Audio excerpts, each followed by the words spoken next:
कि फलस्तीन के नाम पे मुंह बंद हो सकता है, तो क्या अपनी भुखमरी या बिजली के नाम पे या लूट या जो इस तरह की परेशानियां हैं, क्या इसके नाम पे ये बंद नहीं हो सकता? क्या इसके नाम पे वोटिंग नहीं हो सकती? क्या अखिलेश जी को ये मैसेज नहीं दिया जा सकता कि हम जो वोटिंग कर रहे हैं, हम अपने लोगों को जिता के नहीं, हम आपको इसलिए जिता रहे हैं ताकि आप हमारे मसाइल का। और इस वक्त योगी जी की वजह से लोग डरा सहमा समाज उनके बुलडोजर के डर से एक तरफा अखिलेश जी के साथ जा रहा है। लेकिन जिस दिन अखिलेश जी सरकार बना लेंगे उस दिन पसमानदा मुसलमानों को डर निकल जाएगा, और जब वो डर निकल जाएगा तो किसानों की तरफ पे ना सही, एनआरसी आंदोलन की तरफ पे ना सही, छोटा बड़ा आंदोलन हम लोग भी कर सकते हैं।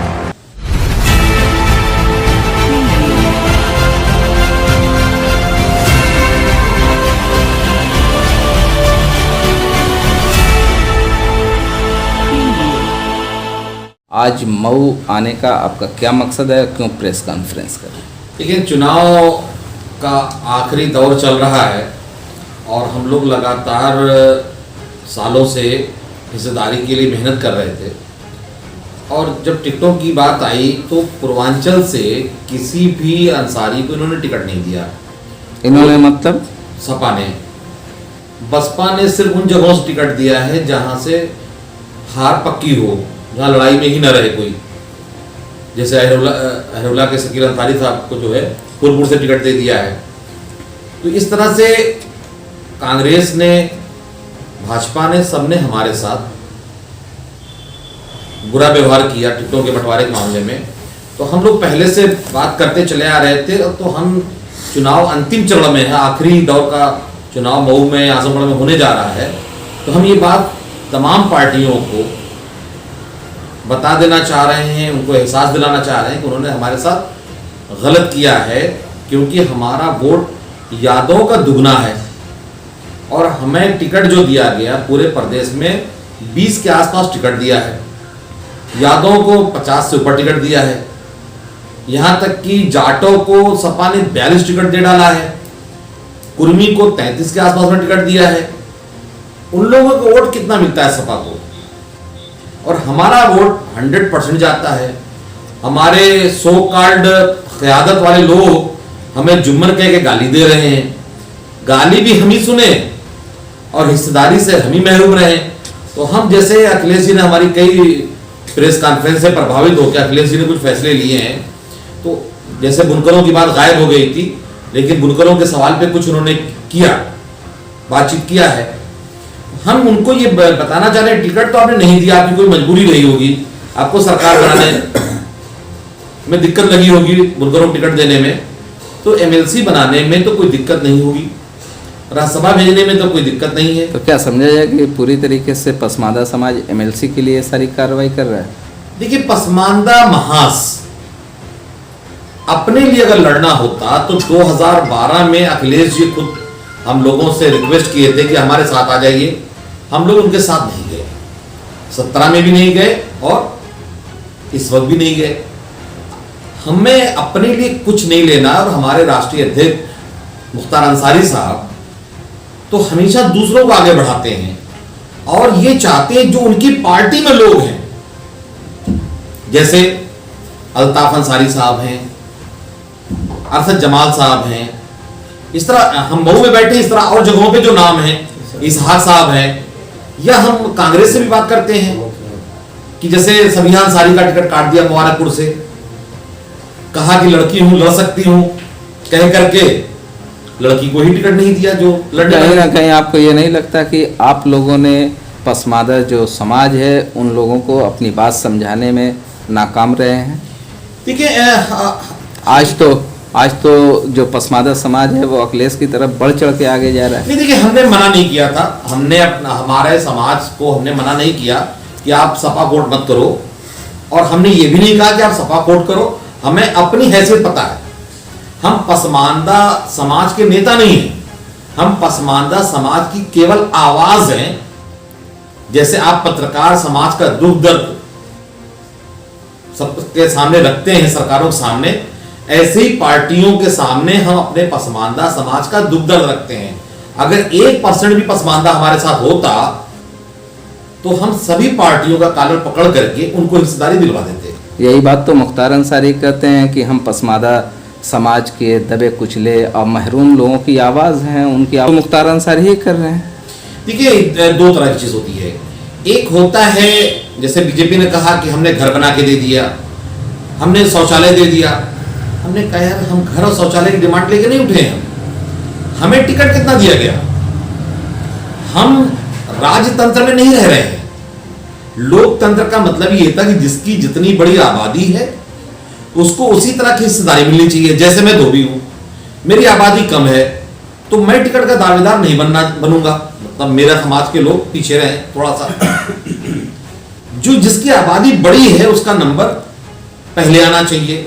तो मैं मऊ में या मुबारकपुर या इस तरह की जो भी जगह है वहां बुनकर अंसारी समाज का पहला नंबर है और वो खुद नेता बने, ना कि अपना काम मुख्तार अंसारी या अब्बास अंसारी से कराएं। वकार साहब, जो आज बात करने आप आए हैं यहाँ पे, इस बात को तो आप जब टिकट डिस्ट्रीब्यूट किया जा रहा था उससे पहले अगर जोर शोर से उठाते तो तमाम पार्टियां इस पे फोकस करती। हम ये सवाल 5 साल तक करते हैं, ये ऐसा नहीं है। हम लोगों ने सबसे बड़ी जो आवाज उठाई थी 1 तारीख से लेकर 10 तारीख तक अगस्त में लगातार पीसी की गई, लगातार दौरा किया गया, जिसपे पार्लियामेंट में अवैसी साहब को भी मजबूर होकर बोलना पड़ा। तो ऐसा नहीं है कि हम ये मौका है, आखिरी मौका है, तो हम अखिलेश जी को खासतौर से जो सबसे ज्यादा वोट ले रहे हैं उनको ये बताना चाह रहे हैं कि वो चुनाव जीतने के बाद, सरकार बनाने के बाद जो उनकी पार्टी में लगे हुए लोग हैं उनको हिस्सेदारी देना न भूलें। क्या आपकी बात अखिलेश यादव मान जाएंगे? जब पार्टी में उनको क़यादत संभालनी थी तो अपने वालिद मोहतरम को दरकिनार कर दिया, तो कैसे उम्मीद कर सकते हैं? नहीं, पार्टियां आंदोलनों को एड्रेस करती हैं। मोदी जैसे जिद्दी प्रधानमंत्री जी ने किसानों की बात मानी। 1 साल गुजर गए, हम तो 5 साल से काम कर रहे हैं, 10 साल से काम कर रहे हैं, और अखिलेश जी ने भी बात मानी है। हम ये नहीं कि टोटल नकारेंगे नहीं ना, अपने को बहुत हल्का कहेंगे, क्योंकि उन्होंने पसमानदा समाज के नाम पे अनीस मंसूरी साहब को रखा और उससे नाराज हुए कई लोग। मतलब समझा जाए कि साइलेंट मैसेज है अखिलेश यादव के लिए? नहीं, हम समाज को रोक नहीं पाएंगे, न कहीं हम सिर्फ समाज को आवाज बन के कि जब हमें वोट, हमारे लोग आपको वोट दे रहे हैं तो आप उनको हिस्सा दे दें। जैसे हम मजदूर नेता होते हैं, मजदूरी बढ़ाने वाले, मजदूरी दिलाने वाले, हम उसी तरह की बात कर रहे हैं कि जब आपको वोट मिल रहा है, और आज नहीं दे रहे लोग, हमेशा से देता चला आया है पसमानदा समाज आपको वोट, तो आपने उस तरह की हिस्सेदारी नहीं दी, क्योंकि 25 साल हो गए एक सिंगल राज्यसभा उन्होंने किसी पसमानदा को आज तक नहीं दिया। तो क्या समझते हैं कि अब दे देंगे? उन्हें देना पड़ेगा। नहीं देंगे तो क्या करेंगे? जाहिर सी बात है, आंदोलन करेंगे हम। और इस वक्त योगी जी की वजह से लोग डरा सहमा समाज उनके बुलडोजर के डर से एक तरफा अखिलेश जी के साथ जा रहा है। लेकिन जिस दिन अखिलेश जी सरकार बना लेंगे उस दिन पसमानदा मुसलमानों को डर निकल जाएगा, और जब वो डर निकल जाएगा तो किसानों की तरफ पे ना सही, एनआरसी आंदोलन की तरफ पे ना सही, छोटा बड़ा आंदोलन हम लोग भी कर सकते हैं और अपनी मांगे। नहीं, पसमादा देखा जाए तो हम तो काफ़ी दिनों से पसमादा को कवर कर रहे हैं। एक टाइम था, समझ रहे मुख्तार साहब, की पसमादा आपकी जो थी वो काफ़ी अच्छी तादाद में मऊ में एक अपनी जगह बनाई थी, लेकिन ऐसी क्या वजह हुई कि पसमादा धीरे धीरे पसमादा हो गई? देखिए, इसकी 2 वजह है। हम जब पूर्वांचल तक सेंट्रलाइज थे तो आजमगढ़ और मऊ में ज्यादा मामला था। इस वक्त हम देश भर में हैं, खासतौर पर हम लोग लखनऊ से ज्यादा काम कर रहे हैं। और एक विरोधी का कहना कि 20 साल बनाम 2 साल, मुख्तार भाई का इधर 2 सालों में जो उन्होंने किया है, आज पूरे देश का बच्चा बच्चा पसमानदा तहरीक को जान रहा है। मोदी जी हमारी बात अपनी जबान से अदा कर रहे हैं। कुछ मुख्य धारा के चैनल भी हम लोग के साथ इंटरव्यू वगैरह किए हैं, और आज पसमानदा तहरीक जो है सिर्फ भारत नहीं, पाकिस्तान जैसे जगहों तक फैल रही है, वहां भी सर सैयद को क्रिटिसाइज किया जाने लगा है। तो मुख्तार अंसारी साहब ने जो इनकी अध्यक्षी में कुछ जगहों पे कुछ लोग कम ज्यादा हुए हैं, इसमें सर सैयद के क्रिटिसाइज करने की बात कही, तो क्या कोई समाज किसी को क्रिटिसाइज करके आगे बढ़ सकता है? देखिए, ये बातें बहुत ज्यादा कही जा रही हैं कि हम लोग अपनी बात करें, क्रिटिसाइज ना करें, लेकिन आप लोग अच्छी तरह जानते होंगे मोदी जी नेहरू जी को क्रिटिसाइज करके आगे बढ़े हैं। मतलब उसका आप एक खोज तलाश लिए हैं, एक उसका जोड़ तलाशे हैं आप। जब तक हमारे कलमे में सबसे पहले जो कहा जाता है ला इलाह, नहीं है कोई माबूद, मतलब पहले अपने दिमाग से जितने भी माबूद हैं उनको निकालो, आपका कोई माबूद नहीं है, सिर्फ माबूद कौन है? अल्लाह। इसी तरह से कोई भी तहरीक जब होती है, सबसे पहले उन आइकान को जो हमारे ऊपर बैठाए जाते हैं जबरदस्ती, हमारे दुश्मन को हमारा आइकान बना दिया जाता है, जैसे सब सही जैसे लोग ये हमारा आइकान बना दिए गए जिन्होंने हमारी दुश्मनी में पूरा काम किया, तो हम सबसे पहले उनको निकाल रहे दिमाग से। सर सैयद जी की जो पॉजिटिव रही है हुसूलिया भी, जिन्होंने एजुकेशन के तौर पे एक बहुत बड़ा काम किया है, तो क्या उसको ये समाज फरामोश कर देगा?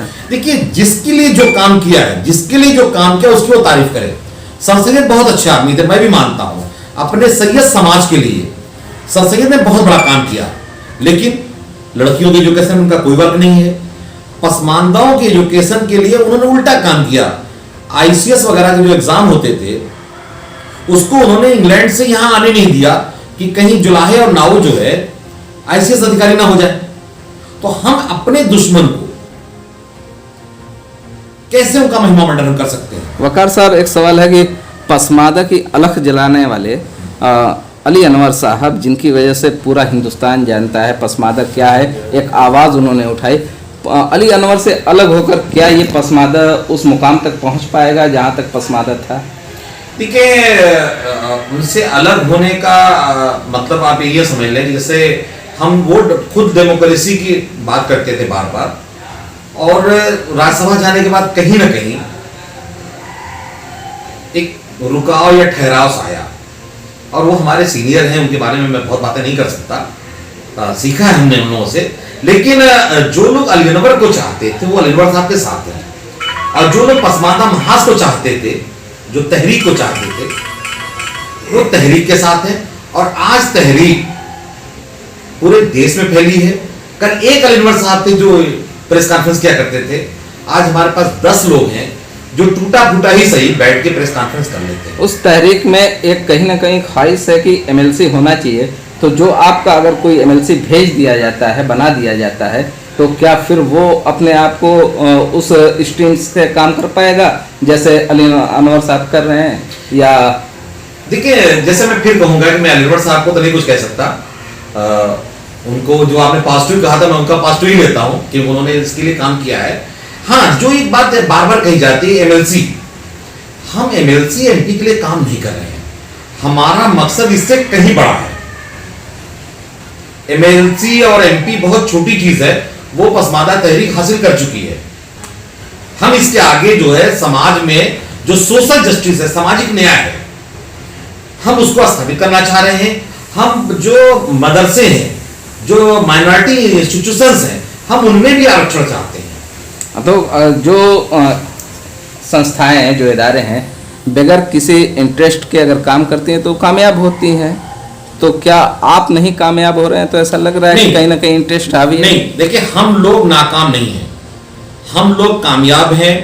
हमारे एक चर्चित चेहरा जो पसमादा तहरीक के चर्चित चेहरा हमारे संगठन से तो नहीं जुड़े हैं, फैयाज अहमद फैजी साहब, उनका कहना कि इतिहास के सबसे अच्छी पोजीशन में पसमादा तहरीक सब चल रही है।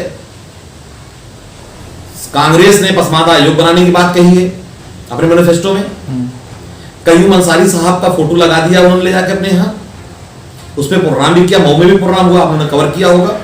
कयूम अंसारी को बहुत सारे लोग कांग्रेसी जानते तक नहीं थे।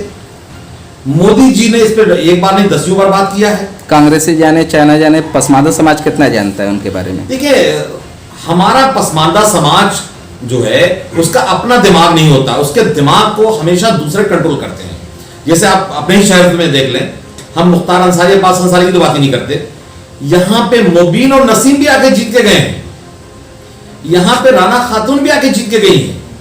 तो जो हमारा समाज है उसमें सारी अच्छाइयां हैं, लेकिन उसके अंदर शौक़े क़यादत और शौक़े सियादत नहीं है, उसके अंदर पॉलिटिकल कल्चर नहीं है, जिसको हम लोग, हमारे अंदर भी नहीं है। हम लोग भी उतनी मेहनत नहीं कर पाते हैं जितनी जरूरत है। और हम लोग अभी भी अपने लिए काम नहीं कर रहे हैं, क्योंकि अपने लिए अगर काम करते तो इससे ज्यादा मेहनत करते। हम समाज के लिए काम कर रहे हैं, समाज के लिए कोई भी एक लिमिट से ज्यादा काम नहीं कर सकता। और जो लोग अपने लिए काम करते हैं वो घर द्वार बेच के भी चुनाव लड़ जाते हैं या राज्यसभा एमएलसी के चक्कर में पड़ जाते हैं। तो एक चीज मैं आपके जरिए ये पहुंचाना चाहता हूं सभी लोगों तक कि एमएलसी एमपी बहुत छोटी चीज है। इस देश में सोनिया भी हैं, इस देश में बाल ठाकरे भी गुजरे हैं, गांधी जी भी गुजरे हैं, जिन्होंने दोनों ने पद नहीं लिया। 30-35 साल हो गए, गांधी परिवार से कोई मिनिस्टर नहीं बना है। तो हम लोगों की अच्छाइयों को भी देख रहे हैं, अपने अंदर उन चीजों को लाने की कोशिश कर रहे हैं कि बिना एमपी एमएलए या राज्यसभा गए हुए भी बहुत सारे काम किए जा सकते हैं, जिसको हमारे राष्ट्रीय अध्यक्ष जी और हम सारे लोग मिल करके इसको कर रहे हैं और करके दिखा रहे हैं। इतना बड़ा चुनाव गुजरा है, आप अच्छी तरह जानते हैं कि जब ढोलक बजती है तो हर कोई डांस करने लगता है, लेकिन हमने ना सपा का प्रचार किया, ना भाजपा का प्रचार किया, ना बीएसपी के साथ गए, ना कांग्रेस के साथ गए।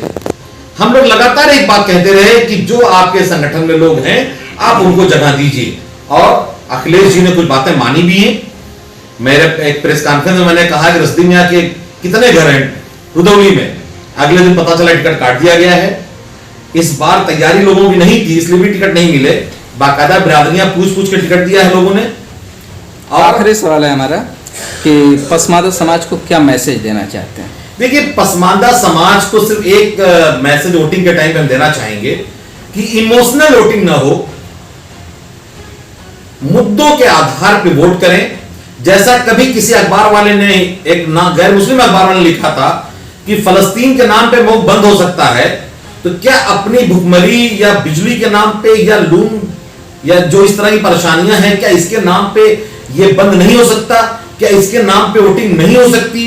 क्या अखिलेश जी को ये मैसेज नहीं दिया जा सकता कि हम जो वोटिंग कर रहे हैं हम अपने लोगों को जिता के नहीं, हम आपको इसलिए जिता रहे हैं ताकि आप हमारे मसाइल का हल निकाल सकें। बहुत बहुत शुक्रिया, थैंक यू।